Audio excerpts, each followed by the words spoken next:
News next top ನ್ಯೂಸ್ಗೆ ಸ್ವಾಗತ. ನಾನು ದರ್ಶನ್ ಶೆಟ್ಟಿ ನಾರ್ಕಳಿ. ಟಾಪ್ ನ್ಯೂಸ್ ನೋಡೋಣ. ಅದಕ್ಕೂ ಮುನ್ನ ಈ ಕ್ಷಣದ ಹೆಡ್ಲೈನ್ಸ್.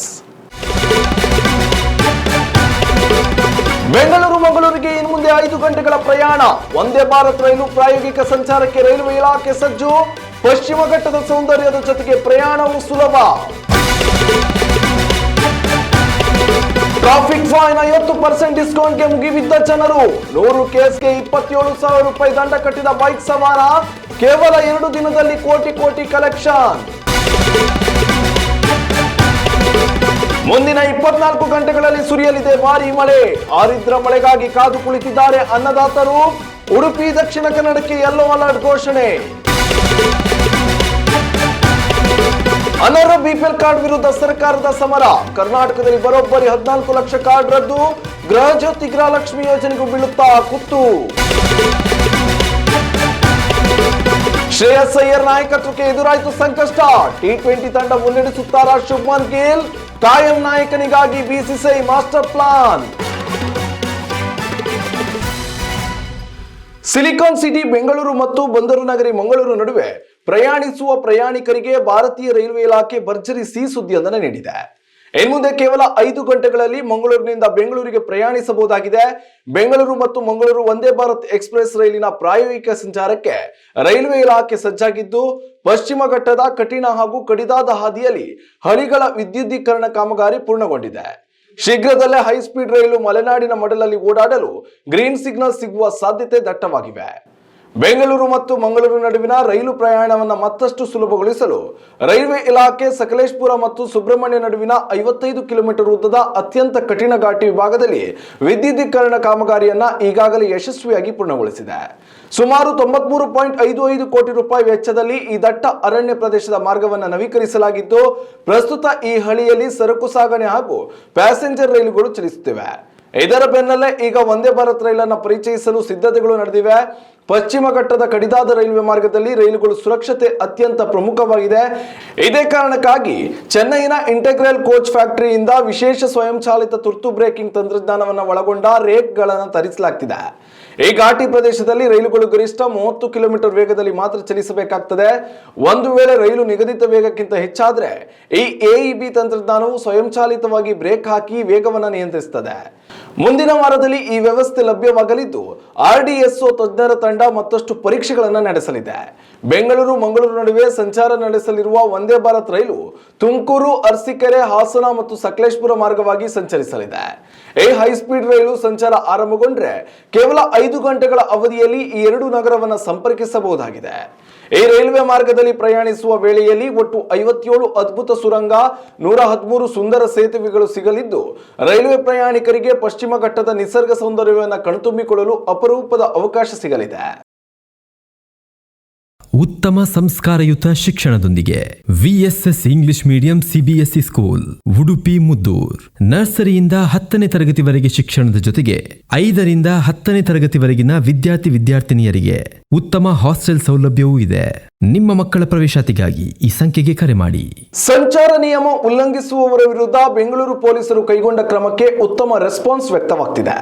ಸಿಲಿಕಾನ್ ಸಿಟಿ ಬೆಂಗಳೂರಿನಲ್ಲಿ ಬಾಕಿ ಇರುವ ಸಂಚಾರ ನಿಯಮ ಉಲ್ಲಂಘನೆಗೆ ದಂಡದ ಮೇಲೆ 50% ರಿಯಾಯಿತಿಗೆ ವಾಹನ ಸವಾರರು ಮನಸೋತಿದ್ದಾರೆ. ಕೇವಲ 2 ದಿನದಲ್ಲಿ ಸಂಚಾರ ಪೊಲೀಸ್ ಇಲಾಖೆಯ ಖಜಾನೆಗೆ ಕೋಟಿ ರೂಪಾಯಿ ದಂಡದ ಹಣ ಹರಿದು ಬಂದಿದೆ. ಅದರಲ್ಲೂ ರಾಜಾಜಿನಗರದ ಬೈಕ್ ಸವಾರನೊಬ್ಬ ತನ್ನ ವಿರುದ್ಧ ದಾಖಲಾಗಿದ್ದ 100 ಟ್ರಾಫಿಕ್ ರೂಲ್ಸ್ ಉಲ್ಲಂಘನೆ ಪ್ರಕರಣಕ್ಕೆ ಒಂದೇ ಬಾರಿ 27,500 ರೂಪಾಯಿ ದಂಡ ಪಾವತಿಸಿದ್ದಾನೆ. ಬೆಂಗಳೂರಿನಲ್ಲಿ ಸಂಚಾರ ನಿಯಮ ಉಲ್ಲಂಘಿಸಿ ದಂಡ ಬಾಕಿ ಉಳಿಸಿಕೊಂಡಿದ್ದ ಸವಾರರಿಗೆ 50% ರಿಯಾಯಿತಿ ಆಫರ್ ಸದ್ಯ ಭರ್ಜರಿಯಾಗಿ ವರ್ಕ್ ಆಗ್ತಿದೆ. ಜೂನ್ 21 ಮತ್ತು ಜೂನ್ 22ರ ಮೊದಲ 2 ದಿನಗಳಲ್ಲೇ ವಾಹನ ಸವಾರರು ಒಟ್ಟು 75,487 ಪ್ರಕರಣಗಳನ್ನು ಇತ್ಯರ್ಥಪಡಿಸಿದ್ದು, ಸಂಚಾರ ಪೊಲೀಸ್ ವಿಭಾಗಕ್ಕೆ ಒಟ್ಟು 2,24,70,450 ರೂಪಾಯಿ ದಂಡದ ಹಣ ಸಂಗ್ರಹವಾಗಿದೆ ಎಂದು ಸಂಚಾರಿ ಪೊಲೀಸರು ಮಾಹಿತಿ ನೀಡಿದ್ದಾರೆ. ಟ್ರಾಫಿಕ್ ದಂಡ ಪಾವತಿಗೆ ಸಂಬಂಧಿಸಿದಂತೆ ವಿದ್ಯಾರ್ಥಿಯೋರ್ವ ಎಲ್ಲರ ಗಮನ ಸೆಳೆದಿದ್ದಾನೆ.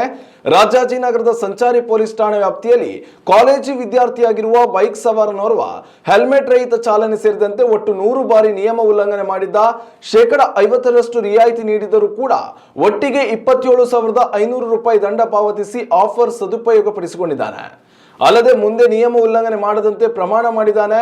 ಮುಂದಿನ ದಿನಗಳಲ್ಲಿ ಎಂದಿಗೂ ನಿಯಮ ಉಲ್ಲಂಘಿಸುವುದಿಲ್ಲ ಎಂದು ಆತ ಪೊಲೀಸರ ಮುಂದೆ ಪ್ರಮಾಣ ಮಾಡಿದ್ದಾನೆ. ವಾಹನ ಸವಾರರು ತಮ್ಮ ಬಾಕಿ ದಂಡವನ್ನು ಪಾವತಿಸಲು ಜುಲೈ 10, 2026 ಮಾತ್ರವೇ ಕಾಲಾವಕಾಶವಿದೆ. ಬೆಂಗಳೂರಿನ Hebbal, Jalahalli cross, Mysuru bank junction, Hennur junction, Kundalahalli, Hosur ರಸ್ತೆ, ಬನ್ನೇರುಘಟ್ಟ ರಸ್ತೆಯ ಗೊಟ್ಟಿಗೆರೆ ಸೇರಿದಂತೆ ಪ್ರಮುಖ ರಸ್ತೆಗಳಲ್ಲಿ ಸಂಚಾರ ಪೊಲೀಸರು ವಿಶೇಷ ಕೌಂಟರ್ ಮೂಲಕ ದಂಡ ಕಟ್ಟಿಸಿಕೊಳ್ಳುತ್ತಿದ್ದಾರೆ. ಅಲ್ಲದೆ ಆನ್ಲೈನ್ ದಂಡ ಪಾವತಿಗೂ ಅವಕಾಶ ಕಲ್ಪಿಸಲಾಗಿದ್ದು, Karnataka state police mobile app, BTP Astram app ಹಾಗೂ ಕರ್ನಾಟಕ ಒನ್ ಅಧಿಕೃತ ವೆಬ್ಸೈಟ್ ಹಾಗೂ ಕರ್ನಾಟಕ ಒನ್ ಕೇಂದ್ರಗಳಲ್ಲಿಯೂ ದಂಡ ಪಾವತಿಸಬಹುದಾಗಿದೆ.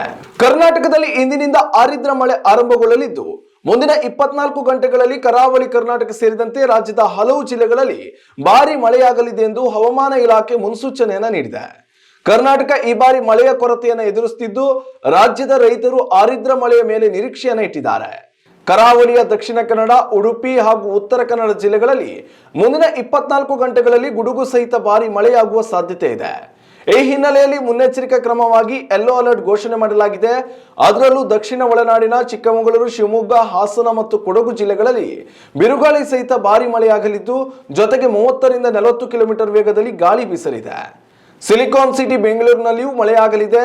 ಉಳಿದಂತೆ ಬೆಂಗಳೂರು ಗ್ರಾಮಾಂತರ, ಚಾಮರಾಜನಗರ, ಬಳ್ಳಾರಿ, ಚಿಕ್ಕಬಳ್ಳಾಪುರ, ದಾವಣಗೆರೆ, ಚಿತ್ರದುರ್ಗ, ಮೈಸೂರು, ಮಂಡ್ಯ, ತುಮಕೂರು, ರಾಮನಗರ ಮತ್ತು ವಿಜಯನಗರ ಜಿಲ್ಲೆಗಳಲ್ಲಿ ಹಗುರ ಮಳೆಯಾಗಲಿದೆ ಎಂದು ಹವಾಮಾನ ಇಲಾಖೆ ತಿಳಿಸಿದೆ. ಕರಾವಳಿ ಮಲೆನಾಡಿನ ಜಿಲ್ಲೆಗಳಲ್ಲಿ ಮುಂಗಾರು ಬಿತ್ತನೆ ಈಗಾಗಲೇ ಆರಂಭಗೊಂಡಿದ್ದು, ಹಲವು ಜಿಲ್ಲೆಗಳಲ್ಲಿ ಮಳೆಯ ಕೊರತೆ ಎದುರಾಗಲಿದೆ.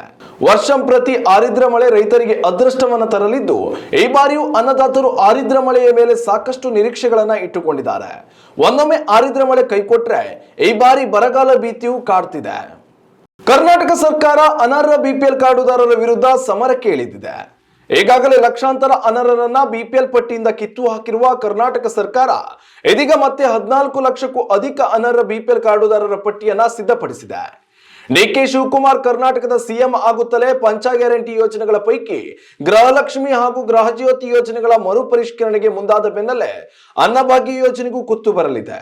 ಅರ್ಹರಿಗೆ ಮಾತ್ರವೇ ಬಿಪಿಎಲ್ ಕಾರ್ಡ್ ಸೌಲಭ್ಯ ಒದಗಿಸುವ ಸಲುವಾಗಿ ಈಗಾಗಲೇ ಅನರ್ಹ ಪಟ್ಟಿಯನ್ನ ಸಿದ್ಧಪಡಿಸಲಾಗ್ತಿದೆ. ಆಹಾರ ಮತ್ತು ನಾಗರಿಕ ಸರಬರಾಜು ಸಚಿವ ಕೆಎಚ್ ಮುನಿಯಪ್ಪ ಅವರು ಅನ್ನಭಾಗ್ಯ ಯೋಜನೆಯಡಿ ಆಗಲಿರುವ ಬದಲಾವಣೆಗಳ ಕುರಿತು ಮಹತ್ವದ ಹೇಳಿಕೆ ನೀಡಿದ್ದಾರೆ. ಕರ್ನಾಟಕದಲ್ಲಿ ಈಗಾಗಲೇ 13ರಿಂದ 14 ಲಕ್ಷಕ್ಕೂ ಅಧಿಕ ಅನರ್ಹ ಬಿಪಿಎಲ್ ಕಾರ್ಡುದಾರರು ಇದ್ದು, ಅನರ್ಹ ಪಡಿತರದಾರರ ಪಟ್ಟಿಯನ್ನ ಈಗಾಗಲೇ ಸಿದ್ಧಪಡಿಸಲಾಗಿದೆ. ಬಿಪಿಎಲ್ ಪಟ್ಟಿಯಿಂದ ಶೀಘ್ರದಲ್ಲೇ ಅನರ್ಹರ ಹೆಸರನ್ನ ಕೈಬಿಡಲಾಗುತ್ತದೆ ಎಂದಿದ್ದಾರೆ. ಅನರ್ಹ ಬಿಪಿಎಲ್ ಕಾರ್ಡುದಾರರು ಸ್ವಯಂ ಪ್ರೇರಿತರಾಗಿ ಎಪಿಎಲ್ ಕಾರ್ಡಿಗೆ ಬದಲಾಯಿಸಿಕೊಳ್ಳುವಂತೆ ಈಗಾಗಲೇ ಮನವಿ ಮಾಡಲಾಗಿತ್ತು. ಆದರೂ ಕೂಡ ಎಪಿಎಲ್ಗೆ ಲಕ್ಷಾಂತರ ಮಂದಿ ವರ್ಗಾಯಿಸಿಕೊಂಡಿಲ್ಲ. ಈಗಾಗಲೇ ಅನರ್ಹ ಫಲಾನುಭವಿಗಳ ಪಟ್ಟಿಯನ್ನು ಸಿದ್ಧಪಡಿಸಲಾಗಿದ್ದು, ಶೀಘ್ರದಲ್ಲಿಯೇ ಅಂತಹವರ ಬಿಪಿಎಲ್ ಕಾರ್ಡ್ಗಳನ್ನು ರದ್ದುಪಡಿಸಲಾಗುವುದು ಎಂದಿದ್ದಾರೆ. ಭಾರತ ಹಾಗೂ ಅಫ್ಘಾನಿಸ್ತಾನ ನಡುವಿನ ಸರಣಿಯ ಮೂಲಕ ಭಾರತ ಕ್ರಿಕೆಟ್ ತಂಡದ ನಾಯಕನಾಗಿರುವ ಶ್ರೇಯಸ್ ಅಯ್ಯರ್ ಇಂಗ್ಲೆಂಡ್, ಐರ್ಲೆಂಡ್ ಹಾಗೂ ಏಷ್ಯನ್ ಗೇಮ್ಸ್ ನಲ್ಲಿಯೂ ಭಾರತ T20 ತಂಡವನ್ನ ಮುನ್ನಡೆಸಲಿದ್ದಾರೆ. ಆದ್ರೆ ಬಿಸಿಸಿಐ ಅವರನ್ನ ಕಾಯಂ ನಾಯಕನನ್ನಾಗಿ ಪರಿಗಣಿಸುವ ಸಾಧ್ಯತೆ ಅಸಾಧ್ಯ ಅನ್ನೋ ಮಾಹಿತಿ ಹೊರಬಿದ್ದಿದೆ. IPL 2026ರಲ್ಲಿ ನಾಯಕನಾಗಿ ಶ್ರೇಯಸ್ ಅಯ್ಯರ್ ಅವರು ತೋರಿದ ಪ್ರದರ್ಶನದ ಜೊತೆಗೆ ನಾಯಕತ್ವದ ಕಾರಣದಿಂದಲೇ ಭಾರತ T20 ತಂಡದ ನಾಯಕನನ್ನಾಗಿ ಆಯ್ಕೆ ಮಾಡಲಾಗಿತ್ತು. ಒಟ್ಟು 4 ಸರಣಿಗಳಿಗೆ ಶ್ರೇಯಸ್ ಅಯ್ಯರ್ ನಾಯಕನಾಗಿ ಆಯ್ಕೆಯಾಗುತ್ತಲೇ ಭಾರತ ತಂಡದ ಪೂರ್ಣಕಾಲಿಕ ನಾಯಕ ಎಂದು ಹೇಳಲಾಗಿತ್ತು. ಆದ್ರೆ ಬಿಸಿಸಿಐ ಹೊಸ ಲೆಕ್ಕಾಚಾರವನ್ನ ಶುರುವಿಟ್ಟುಕೊಂಡಿದೆ.